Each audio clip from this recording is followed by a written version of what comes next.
மோடி அவர்கள் வெளிநாட்டு சுற்றுப்பயணத்தை கேன்சல் பண்ணிட்டு விறுவிறுன்னு இந்தியா வந்தோன்னா நான் கூட நினச்சிட்டேன், ஆஹா இப்போ வந்து தீவிரவாத தாக்குதல் நடந்திருக்கு, அந்த இடத்துக்கு போயிட்டு அதனால் உயிரிழந்தவங்களுக்கு போயிட்டு அவர் வந்து அஞ்சலி செலுத்துவார், அதற்கான நடவடிக்கைகள் ஈடுபடுவார் அப்படின்னு பார்த்தா அவர் என்னங்க பீகார் போயிருக்காரு அப்படின்னு ஒருத்தர் பேசியிருக்கார். யார் அவர், மேலும் என்ன சொல்லியிருக்கிறாரு பார்த்துருவோம் வாங்க. விடுதலை சிறுத்தைகள் கட்சி தலைவரும் எம்பியுமான தொல் திருமாவளவன் அவர்கள் அவர் என்ன சொல்லியிருக்காரு அப்படின்னு பார்த்தீங்கன்னா, மோடி அவர்கள் இப்போது உண்மையை சொல்லணுன்னா காஷ்மீரில் தீவிரவாதிகள் தாக்குதல் நடத்தின இடத்துக்கு போயிட்டு அங்கேருந்து நடவடிக்கைகளை ஈடுபட்டுருக்கணும், அங்கே உயிரிழந்தவங்களை பார்த்து அவங்களுடைய குடும்பத்தாருக்கு ஆறுதல் சொல்லியிருக்கணும். ஆனால் அவர் அப்படிலாம் பண்ணல. வெளிநாட்டு சுற்றுப்பயணத்தை காலி பண்ணிட்டு வந்தார், எதுவுமே வேணாம் அப்படின்னு சொல்லிட்டு விறுவிறுன்னு வந்தோன்னா நாங்கள் கூட அப்படி தான் நினச்சிட்டோம். ஆனால் டக்குன்னு என்ன பண்ணாருன்னா பீகாரில் நடக்க போகிற தேர்தலுக்காக தேர்தல் பிரச்சாரத்துக்கு போயிருக்கார். இதுக்கெல்லாமா போகிறது, இந்த நேரத்தில் எங்கே இருக்கணும், அதுக்கு போய் இங்கே இருக்கீங்களே அப்படின்ற மாதிரி தங்களுடைய அதிருப்தியை பதிவு பண்ணியிருக்காரு திருமாவளவன் அவர்கள். பிரதமர் சவுதி அரேபியா சுற்றுப்பயணத்தை முடித்துக்கொண்டு வேகமாக நாடு திரும்பினார். நேரடியாக பிரதமர் அங்கே சுற்றுலா பயணிகள் படுகொலை செய்யப்பட்ட இடத்திற்கு விரைவார் என்று எதிர்பார்த்தோம். ஆனால் அவர் பீகாரிலே தேர்தல் பிரச்சாரத்தில் ஈடுபட்டு வருகிறார். உள்ளபடியே அதிர்ச்சி அளிக்கிறது. உள்துறை அமைச்சர் அங்கே போயிருக்கிற போது பிரதமர் அங்கே போக வேண்டிய தேவையில்லை என்று சிலர் வாதிடலாம். இவ்வளவு பெரிய துயரம் நிகழ்ந்திருக்கிற சூழலில் அமைச்சரவை கூட்டத்தை கூட்டி பேசிய பிரதமர் அவர்கள் அந்த பகுதிக்கு நேரிலே சென்றிருந்தால் இன்னும் நமக்கு ஒரு ஆறுதலாக அமைந்திருக்கும். ஆனால் இந்த தாக்குதலை பீகார் சட்டமன்ற தேர்தலுக்கான பிரச்சாரத்திற்கு பயன்படுத்துகிறார்கள் என்பதுதான் அதிர்ச்சி அளிக்கக்கூடிய கசப்பான உண்மையாக இருக்கிறது. அதுக்கடுத்தது என்ன அப்படின்னு பார்த்தீங்கன்னா, இப்போ படிக்கிற மாணவர்கள் மத்தியில் சாதி உணர்வை வந்து எல்லாரும் விதைச்சிட்டு இருக்காங்க அப்படின்ற ஒரு குற்றச்சாட்டை வச்சிட்டு இருக்காங்க. நம்ம பார்த்துக்கிட்டு இருக்கோம். நாங்குநேரியில் வந்து சின்னதுரை அப்படின்ற மாணவர் வந்து தாக்கப்பட்டார் 2023. அவர் தொடர்ந்து கல்லூரி போனதுக்கப்புறமும் ஒரு தாக்குதல் நடந்துச்சு. அதுக்கு காரணங்கள் வெவ்வேறு காரணங்கள் சொல்லிட்டு இருந்தாங்க. ஆனால் 23 நடந்த தாக்குதல் வந்து சாதி பிரச்சனையால் தாக்கப்பட்டது தான். அவர் ஒழுங்காக படிக்கிறாரு, அவர் வந்து ஒடுக்கப்பட்ட சாதியிலேருந்து வந்தவர் அப்படின்ற ஒரே காரணத்துக்காக அவரை வந்து தாக்குறாங்க. இந்த மாதிரி சம்பவங்கள் நடக்கிறத பார்க்கும்போது நமக்கே கஷ்டமாக இருக்கும். ஏன்னா பள்ளி பருவத்தில் கூட மாணவர்கள் மத்தியில் இப்படி சாதி வெறியை வந்து உள்ளே விதைச்சிருக்காங்களே அப்படின்னு சொல்லிட்டு அதே ஒரு ஆதங்கத்தில் தான் திருமாவளவன் அவர்களும் கருத்து சொல்லியிருக்காரு. இது என்னென்னா, ஓய்வு பெற்ற நீதிபதி சந்துரு அவர்களுடைய தலைமையில் ஒரு குழு அமைச்சு அதற்கான அறிக்கையை தாக்கல் பண்ண சொல்லியிருக்காங்க. அந்த அறிக்கை வந்து முதல்வர்கிட்ட போயாச்சு. இப்போ முதல்வர் அவர்கள் இது தொடர்பாக ஒரு பாதுகாக்கக்கூடிய ஒரு சட்டத்தை வந்து இது சட்டமாக்கணும் அப்படின்னு சொல்லி வலியுறுத்தியிருக்காரு திருமாவளவன் அவர்கள்.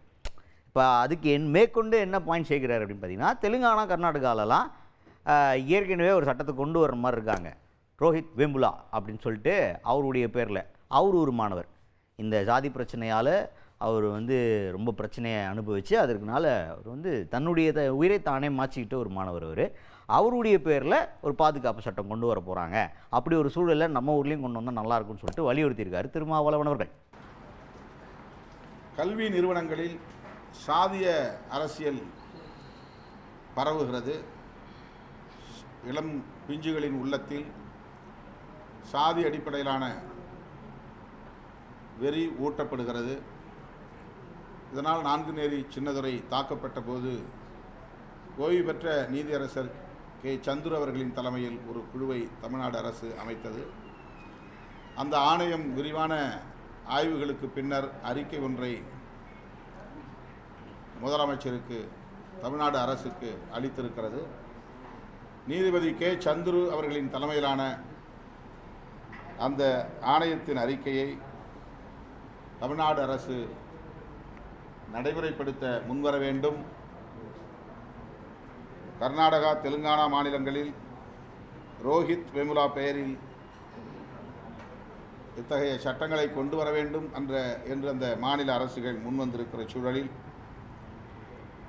தமிழ்நாடு அரசும் நீதிபதி சந்துரு தலைமையிலான அறிக்கையை அடிப்படையாக கொண்டு ரோஹித் வேமுலா சட்டம் ஒன்றை இயற்ற வேண்டும் என்று விடுதலை சிறுத்தைகள் கட்சியின் சார்பில் வேண்டுகோள் விடுக்கிறோம். அதுக்கடுத்துதா இப்போ வந்து இந்த தாக்குதலுக்கு பொறுப்பேற்று ஒன்றிய உள்துறை அமைச்சர் அமித்ஷா அவர்கள் பதவி விலக வேண்டும் அப்படின்னு சொல்லிட்டு திருமாவளவன் அவர்களே சொல்லியிருந்தார் சமீபத்தில். ஸோ இந்த கருத்தை வந்து செய்தியாளர்கள் எப்படி கேட்குறாங்க அப்படின்னா, பதவி விலகணும்னு சொல்கிறீங்க, சட்டமன்ற அரசியல் வேறு, இந்தியாவுக்கே எதிரான ஒரு தீவிரவாத தாக்குதல் அப்படிங்கிறது வேறு.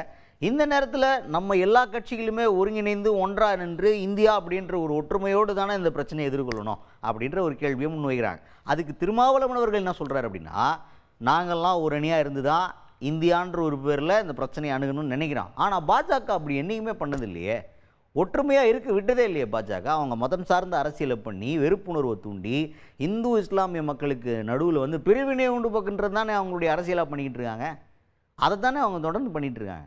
நாங்கள் ஒன்றா இருக்கணும்னு நினைச்சாலும் அவங்க விட மாட்டாங்களே அப்படின்ற மாதிரி ஒரு கருத்தை பதிவு பண்ணியிருக்காரு திருமாவளவன் அவர்கள்.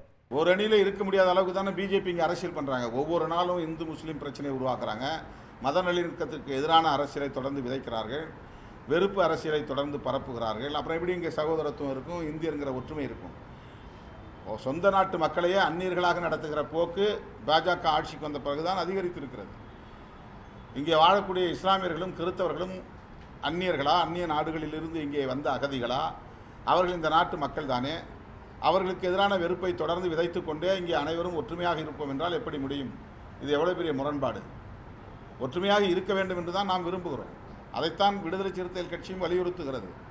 சகோதரத்துவத்தை உயர்த்தி பிடிக்க பாஜக முன்வர வேண்டும், மத நல்லிணக்கத்தை பாதுகாக்க வேண்டும், அதற்குரிய செயற்பாடுகளை, செயல் திட்டங்களை வரையறுக்க வேண்டும் என்பதுதான் விடுதலை சிறுத்தைகள் வைக்கிற வேண்டுகோள் பாஜகவுக்கும் RSSக்கும்.